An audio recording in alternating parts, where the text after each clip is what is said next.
আবারও একটা সেই সিনেমার কাহিনীর মতন। সেটা হচ্ছে ভারতীয় এক নারী, শিখ ধর্মাবলম্বী। সে একটা ধর্মীয় যাত্রা বা তীর্থযাত্রায় গিয়েছিল একটা দলের সাথে পাকিস্তানে, এবং প্রতি বছরই নাকি যায়। তো সেখানে যে ভারতীয় নারী হচ্ছে সর্বজিৎ কাউর, শিখ, বিয়ে করছে সে এক পাকিস্তানিকে। সে ফিরে আসে নাই। এখন ওই যে ধর্মীয় ভিসা লঙ্ঘন হয়েছে, সে কারণে দুজনকে আটক করছে পাকিস্তানের পুলিশ।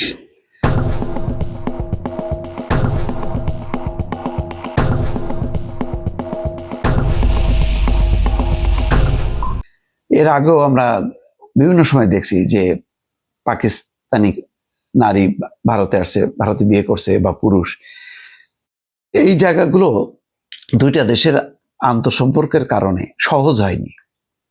মানুষের ধর্মের কারণে বা এই দেশ ওই দেশের নাগরিকরা বিয়ে করে, কিন্তু পাকিস্তান আর ভারতের নারী পুরুষরা যখন নাকি ধর্মের ভিত্তিতে হোক অথবা মানে দেশ ভিত্তিক যেভাবেই হোক না কেন সম্পর্কের আবদ্ধ হয়, এটা আর সহজে এমন একটা গিট্টু লাগে, এমন আইন কানুনের একটা প্যাচ হয় যে শেষে আলাদা হইতে হয়। এর আগেও আমরা খুব করুণ দৃশ্য দেখছি যে এক পাকিস্তানি নারীকে বিয়ে করছে ভারতীয়, পরে দেখা গেছে যে সেই বাচ্চাকে হয় রেখে দিয়ে নারীকে চলে যেতে হয়েছে, অথবা বাচ্চাকে নিয়ে চলে যেতে হয়েছে, ওই স্বামী আর যেতে পারেনি।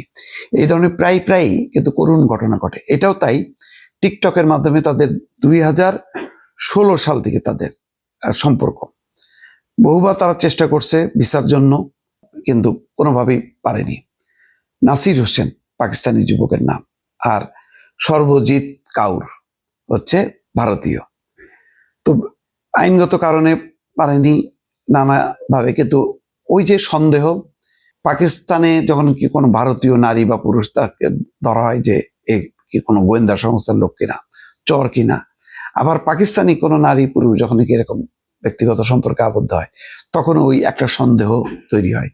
আইন কানুনের চেয়ে বড় কথা হলো যে মানবিক সম্পর্কটাকে এই দুই দেশ সহজে মেনে নিতে পারে না। সেই কারণে দেখা যাচ্ছে যে এখন দুইজনই আছে, হচ্ছে বলা হচ্ছে যে রমেশ সিং আরোরা। আমি তার আগে ঘটনাটা বলি। সর্বজিৎ কাউর নামে ভারতীয় নারী পর্যটক ভিসায় পাকিস্তানে গিয়ে সে দেশের এক নাগরিককে বিয়ে করেছিলেন। তাকে এবং তার স্বামী দুজনকে আটক করেছে পাকিস্তানের পুলিশ। সর্বজিৎ কাউর নামে ভারতীয় নারীকে বৃহস্পতিবার ওয়াঘা সীমান্ত দিয়ে ভারতে ফেরত পাঠাতে পারে পাকিস্তান। তার মানে ওই নারীকে বিয়ে করলেও এখন ওই যেহেতু ভিসার শর্ত লঙ্ঘন করছে, তার চলে যাওয়ার কথা, সে শর্ত লঙ্ঘন করে থেকে গেছে, এই কারণে তাকে আটক করে এখন ভারতে তাকে ফেরত পাঠাবে।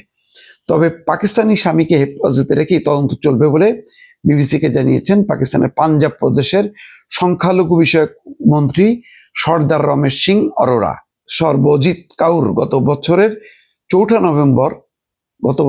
নভেম্বর একদল শিখ তীর্থযাত্রীর সঙ্গে পাকিস্তানে প্রবেশ করেন। তার ভিসার মেয়াদ ছিল 13 নভেম্বর পর্যন্ত। সেটা শেষ হয়েছে, কিন্তু তিনি ভারতে ফিরে যাননি। মিস কাউর এরপরে পাকিস্তানের পাঞ্জাবে শেখুপুরার বাসিন্দা নাসির হোসেনকে বিয়ে করেন। সেই থেকে তিনি পাকিস্তানি বসবাস করছেন। পাকিস্তানের নানকানা সাহিব শিখ ধর্মাবলম্বীদের কাছে অতি পবিত্র তীর্থক্ষেত্র। পাকিস্তানের নানাকানা সাহিব শিখ ধর্মাবলম্বীদের, তার মানে পাকিস্তানের ওই জায়গাটা শিখ ধর্মাবলম্বীদের কাছে অতি পবিত্র একটা স্থান।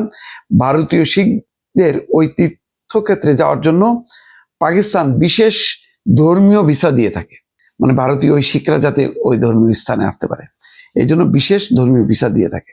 রমেশ সিং অরোরা বিবিসিকে জানাইছে যে 4 জানুয়ারি গোয়েন্দা কর্মকর্তার খবর পান যে নানকানা সাহিবের কাছে একটি গ্রামে সর্বজিৎ কাউর এবং নাসির হোসেন রয়েছে, সঙ্গে প্রশাসন ব্যবস্থা নেয়। যাই হোক, কাহিনীটা বোঝা গেছে, মানে কঠিন কোনো কিছু না, কিন্তু বাস্তবতা হলো এগুলি নিয়ে সিনেমা হয়, কাহিনী হয়, কিন্তু সংকটের কিন্তু সমাধান হয় না।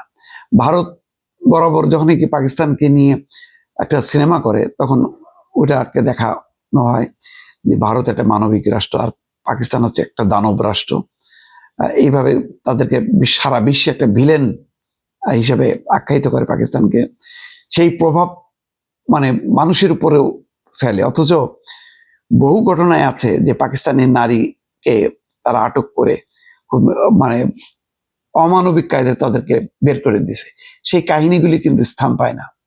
স্থান পায় ওইগুলি যে পাকিস্তানে গেল ভারতীয় কোনো যুবক বা নারী, এবং সে হচ্ছে মানে প্রকৃত সঠিক দেশপ্রেমিক, এবং তার সঙ্গে যে অন্যায় কাজ করে, পাকিস্তানি যে অন্যায় কাজ করে, পরে দেখা যায় যে সে পাকিস্তানি কোনো নারীকে মানে নিয়ে চলে আসে এবং ভারত সেখানে সাদরে সম্ভাষণ জানায়।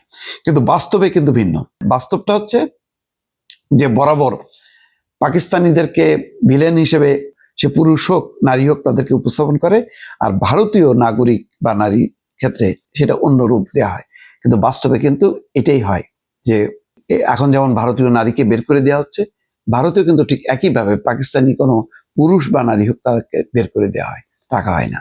এই জায়গাটা দুই দেশের মধ্যে ভালো সম্পর্ক না থাকার একটা বিষময় ফল ওই দুই দেশের নাগরিকরা বহন করে। দর্শক ভালো থাকবেন, আল্লাহ হাফেজ।